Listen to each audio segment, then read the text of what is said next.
Ni wakati mwingine tena, mpendwa mfuatiliaji wa channel yetu, tunakukaribisha katika mazungumzo yetu ambayo nilikuwa najaribu kuonyesha au kushare experience yangu jinsi gani niliweza kufanya mtihani wangu wa PMP na hatimaye kufaulu.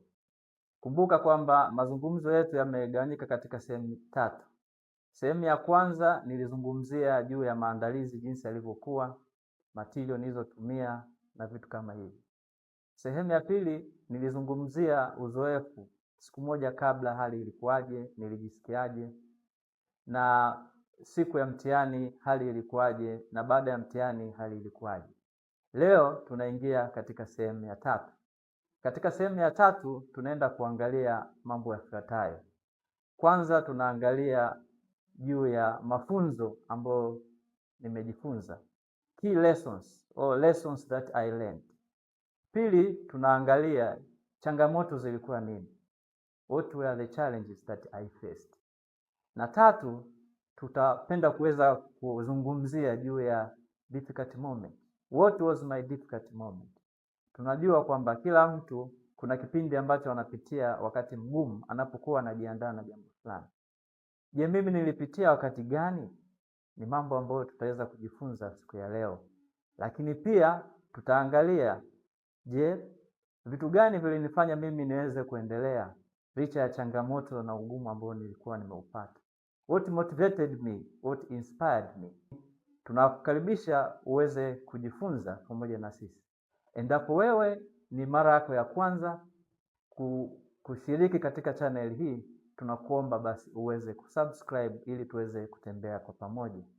Na ikiwa wewe ni mfuatiliaji wa kila siku, tunakuomba endelea kuwa pamoja na sisi, lakini share na watu wengine ili nao waweze kujifunza na pia kutembea na sisi. Karibu sana. Sasa tuingie tuweze kuangalia what were the key lessons. Je, ni mafunzo gani ambayo nilijifunza? Haya ni mafunzo kulingana na uzoefu wangu. Kwa nini napenda kushare mambo ambayo nimejifunza katika safari yangu? Ni kwa sababu inawezekana kuna mtu anataka kufanya mtihani wa PMP. Kwa hiyo kuna vitu ambavyo kwa kunisikiliza mimi vinaweza vikamsaidia. Mafunzo haya ambayo nimejifunza nimegawanya katika sehemu mbili. Mafunzo katika wakati wa maandalizi na mafunzo wakati wa mtihani. Tuanze na mafunzo wakati wa maandalizi au kabla ya mtihani. Funzo la kwanza ambalo nimejifunza ni kwamba it is possible to pass the PMP exam if you work hard and commit yourself. Watu wengi sana wakati mwingine wanafikiri kwamba ukifanya mtihani unaweza ukafeli, lakini leo nataka kukuambia mimi ambacho nimejifunza ni kwamba inawezekana kabisa kuweza kufaulu mtihani wa PMP, hasa ukiweka nguvu na ukijicommit. Kila kitu kinawezekana. Hilo ni funzo la kwanza. Funzo la pili, it is important to develop a study plan.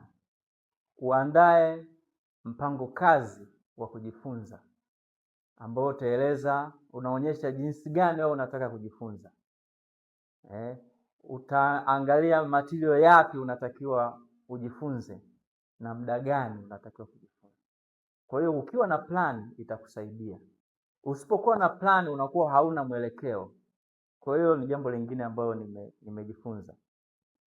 Kitu kingine ambacho nimejifunza ni kwamba kila siku jaribu kufikiria kufaulu mtihani katika level ya juu. Tunasema always aim for above target. Aim higher always. Kama aim higher, ukiteleza kidogo basi utafika katika level ya kawaida. Aim higher utafaulu katika kiwango cha above target.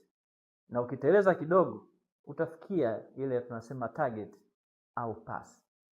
Lakini wewe ukifikiria tu kusema kwamba wewe unafikiria target, maana yake ukiteleza unafeli.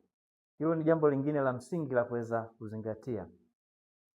Kitu kingine ambacho nimejifunza ni kwamba it is important to combine hard work with prayer. Put God first. Kwamba ni muhimu uunganishe juhudi na sala. Endapo utatia juhudi katika maandalizi yako na ukamwomba Mungu, inawezekana. Hicho ni kitu ambacho nimejifunza, na ni kitu ambacho nimejifunza kutoka kwa watu wengine pia.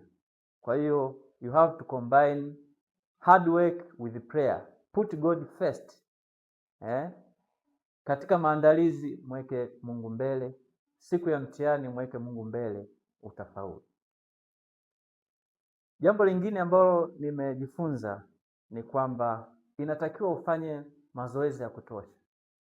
Ni kama tu tunavyozungumza katika timu ya mpira, lazima ufanye mazoezi ya kutosha, ufanye mechi zile za kiushindani.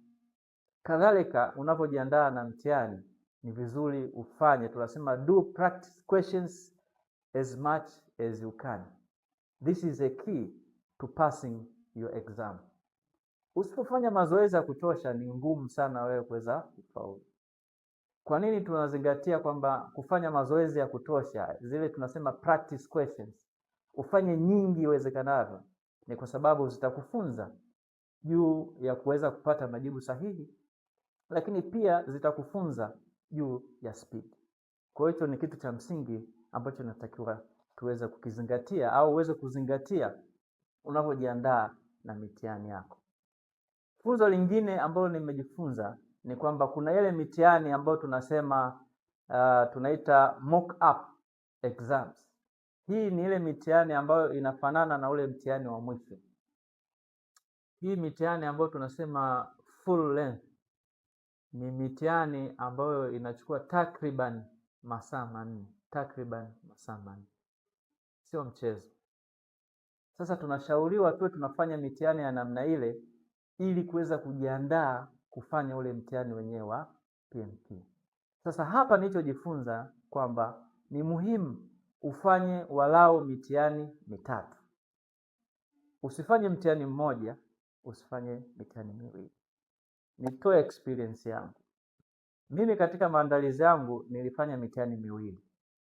Na nilifanya mitihani 2 wiki moja kabla ya siku ya mtihani wangu.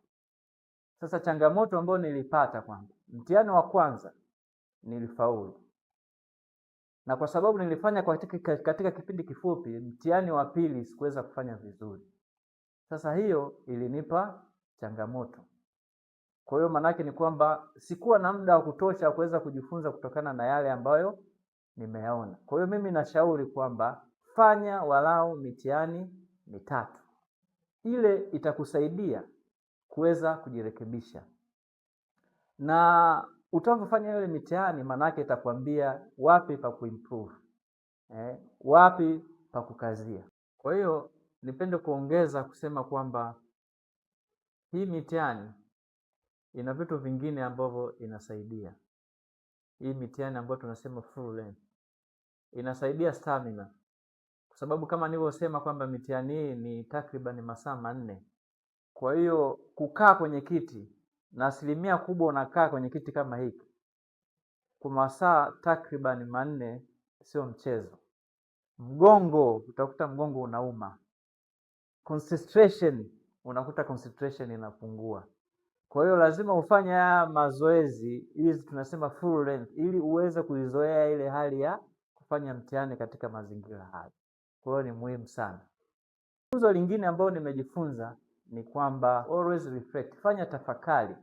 Kila unapofanya mitihani, kila unapofanya haya maswali, jiulize what works well. Kitu gani kinaenda sawa? Kitu gani kinahitaji maboresho? Na uweze kutengeneza ile tunaita improvement plan. Ukifanya mitihani unaweza ukashindwa kufanya vizuri. Kwa hiyo unagundua wapi nilishindwa kufanya vizuri. Labda inahitaji nisome zaidi, labda inahitaji niwe na speed, labda inahitaji niongeze accuracy. Sasa kutokana na hayo unatengeneza tunasema develop an improvement plan. Kwa hiyo hayo ndio mambo ambayo nilijifunza katika maandalizi yangu ya mtihani. Je, unapenda kujua nini nilijifunza wakati wa kufanya mtihani? Endapo wewe ndio mwanzo umetembelea channel yetu, please subscribe.